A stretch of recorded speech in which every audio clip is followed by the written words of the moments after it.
The show starts in 10, 9, 8, 7, 6, 5, 4, 3, 2, 1, go. Whether you're new to sales or a lifetime veteran, the Blackbelt Sales Podcast will sharpen your sword and guide you to master the art of sales. And now, here's your host, the ninja himself, Gene Slade. Welcome back again to another episode of the Blackbelt Sales Podcast. I've got Don Johnson with me this morning, and we're talking about the pleasure side of the equation when it comes to the two reasons that people spend money. And that is to escape pain, to experience pleasure. We talk about the pain all of the time, Don, but we don't always talk about the pleasure side, because I personally believe that the pain is more of a motivator for people to move. But inside of our process, we go from that pain to pleasure, right? So You came up with this topic this morning. As you guys can hear, my voice is cracked out. I went to the Florida-Georgia game, and we screamed like crazy, lost my voice for like 2 days, just about got it back. Then we had that crazy election, and we're screaming at the TV and everything. We had a party, and then it's gone again. And so I'm struggling. So Don, you're going to have to take the reins here for me. Talk to me about that pleasure side that you had been speaking to me about earlier. Well, we talk about that's painting the picture of their new life. Some sales guys will call it future casting. Let's take them into the future. Let's tell them a story about how wonderful, how great, how less money comes out of their pocket because of these things, right? How to future casting, how to tell that story, how to walk them into the future. That's what that pleasure side is all about. But it's all about them, right? It's not that I'm happy because you do this stuff. It's how you're going to be happy, or it's your viewpoint, your perspective. And we see that in some of the other places that we might not necessarily be talking about the pleasure, but it still very much follows the same process. It's what's in it for them, right? When you talk about your advertising years ago, you'll hear people say customers only listen to one radio station. What is it? WIIFM. What's in it for me? That's the joke in the advertising, the marketing world, is clients only listen to they only care about what's in it for them. So our advertising has to, all of our just everyday conversations have to tune into that same radio station. And what I mean by that is, how do we say stuff where it's from their viewpoint? So many times I hear "let me" or "I need," which we put on the list of things to eliminate. Yeah, those are just that's talking about me. That's not talking about them. And all you have to do is change the viewpoint. You're gonna wanna whatever. You're gonna wanna instead of you need. Too. Instead of you need this one. Yeah, guys, please don't ever tell a client what they need to do. How do you feel when somebody tells you what you need to do? What is your initial knee-jerk reaction? Just put it down in the comments. What's your knee-jerk reaction? What's yours, Don? Oh yeah, hold my beer. Don't tell me what to do is mine. Yeah, don't tell me internally. You're not going to tell me what to do. Oh yeah, right. Yeah, I'll prove you wrong. I'll go out of my way to prove you. People will go out of the way to prove other people wrong. But interesting enough, they'll go out of their way to prove them right, prove themselves right. That's pretty strong. So instead of saying you need to do this, Don, you say you're going to want to do this. You're going to want to get this one too. Yeah, I use the word get. Get is so much more powerful than any of the rest. You're going to want to get this one too. People love getting stuff. They don't always love any of the other words that we might put out there, having it or whatever, but they love getting stuff. Yeah. How much of this stuff should I do, Gene, on this list? You're going to want to at least get the mandatory, right? There you are. How about So it's a different way of saying things, guys. And I know that it might seem like a small difference, but it makes a big difference. Okay. These are little things that psychologically Don and I have been trained on or picked up or been mentored on in the past. And so we're sharing this information with you. I mean, it's so simple, but yet so effective. So, Don, I remember when I heard what's in it for me, it came with 4 words before that. Do you know what they were? No. Well, what are you referring to? So what? Who cares? What's in it for me? Exactly. Mm-hmm. That was what I was taught. Whenever you're presenting something or you're sharing something with somebody, you've got to come from their perspective. You want to think, if I'm them and I'm saying, so what? Who cares about what you're saying? What's in it for me? If you can come from that place, it's a very powerful place to come from. So what else about Absolutely. this? Well, we had someone in class today when we were doing our mastermind class, and we were talking about this time of the year, people don't always want to get the full inspection, right? They don't they'll tell you, oh, just change the filter and leave, or just tune up the furnace only. Do you guys experience let's worry this? about the heat only right now, because I don't need to worry about my air conditioner. Yeah. And it's not very effective for you to say, well, I have to, or my company policy is. That's not you doing them an extra favor from that standpoint. And it feels obligatory. They feel like, well, they're not benefiting. You're just having to do it, right? So I like the way you phrase and talk about that today. We have to put it in terms of what's in it for them. How did they benefit from you doing the full inspection? Because often we say do the full inspection, it's so you can make a bigger list. But why do they benefit from a full inspection, Gene? Yeah, so I think the one you're talking about, right? It was a guy who had a package unit and he had a bunch of messed up stuff, and he just wanted the capacitor replaced and for the tech to leave, but he had he should have had a 25 amp circuit on the system, and it was only a 15 amp with a 15 amp breaker. So you guys know, like, the massive danger that can cause if that breaker fuses itself shut and is not able to trip, right? And it's a 25-year-old breaker.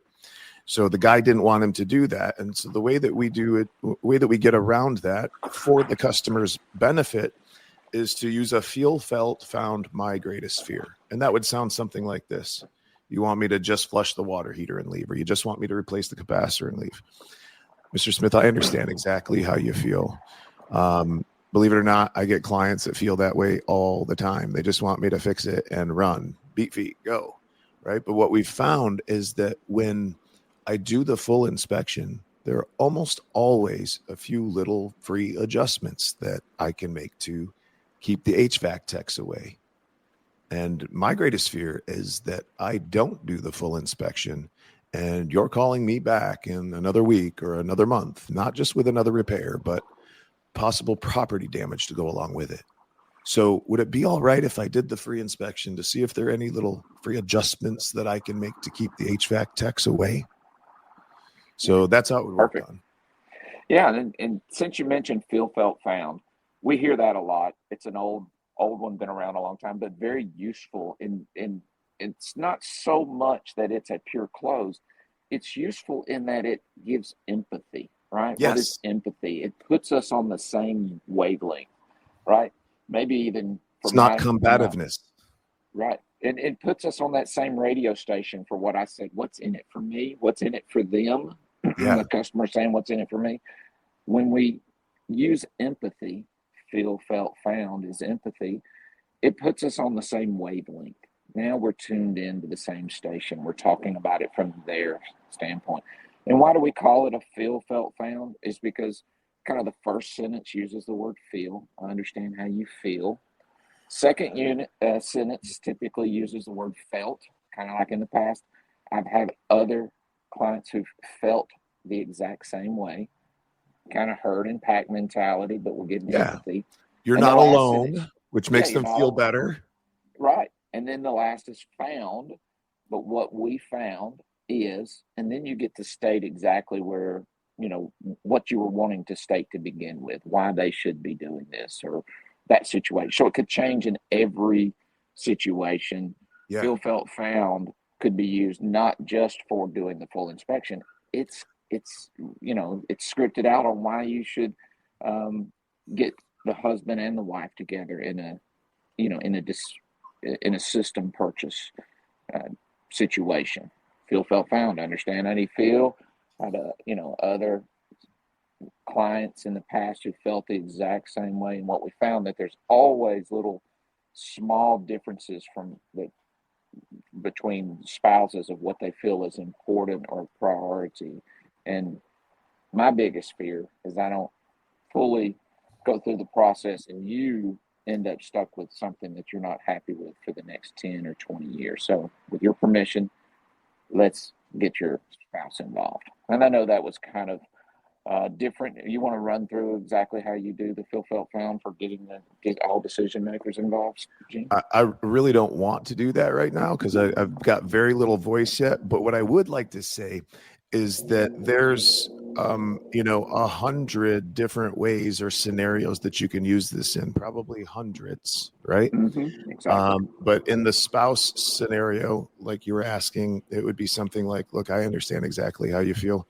I have clients all the time feel exactly the same way. But what we found is that there's almost always different questions, desires, preferences that vary from person to person. And my greatest fear is that you end up getting something that you're not happy with, that you're stuck with for the next 10 to 20 years. So would it be okay if I came back a little bit later and asked and answered a few more questions for you guys so that I can guarantee your satisfaction with the job? Absolutely. So great job there. That's how I would say it.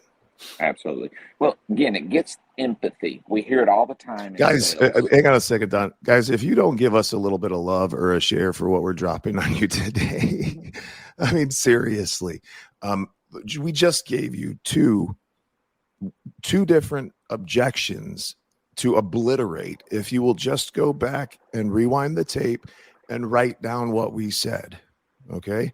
Go back, write it down, and then practice it and use it. And we literally just dropped enough on you to make you another $40,000, $50,000 this year. Absolutely. Again, empathy is a word we hear all the time, and I don't think our guys fully understand that, guys, with empathy. And sometimes we confuse it with sympathy, right? It's a very similar word. Yeah. Sympathy and empathy. But empathy here is I understand your viewpoint, right? Right. How are they, what's in it for them? Again, that phrase we started with, I understand your viewpoint. Sympathy is I understand your viewpoint, but I'm feeling the same anxiety as you're feeling about it. We can't have sympathy in a sales process. Through the process, we have to have empathy. Meaning you must have empathy. I understand your situation, but we're still going to go through the process, right? Have people ever met you at the door and said, "Look, I'm not buying anything from you today"? Never. Don't you even try to sell me anything. Or empathy. Sir, that's the last thing I would try to do.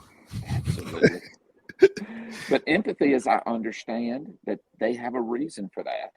Sympathy is you, like most techs, go, oh, they already said they don't want to buy anything, so I'm not even going to do the inspection or do the list. That's sympathy, right? They stop right there and go, just shrivel right up. Yeah, they just disappeared, right? Yeah, right up into the body. Bath they just took, right? So, jumped into the ice cold polar plunge. You know what, though, Don? I think that's because they just don't know how to handle the situation. Absolutely. Nobody's ever trained them on how to do it. So while it might feel easy for us and we might laugh and joke about it and people might, think we're being jerks, it's because we've been there and we've been through the struggle and we're trying every day to bring you guys with us. Right. Anyhow, Donnie, you got anything else to say before we wrap it up? I just really want to say empathy. Let's think in terms of what's in it for them. When you hear empathy, what's in it for them? What's their viewpoint?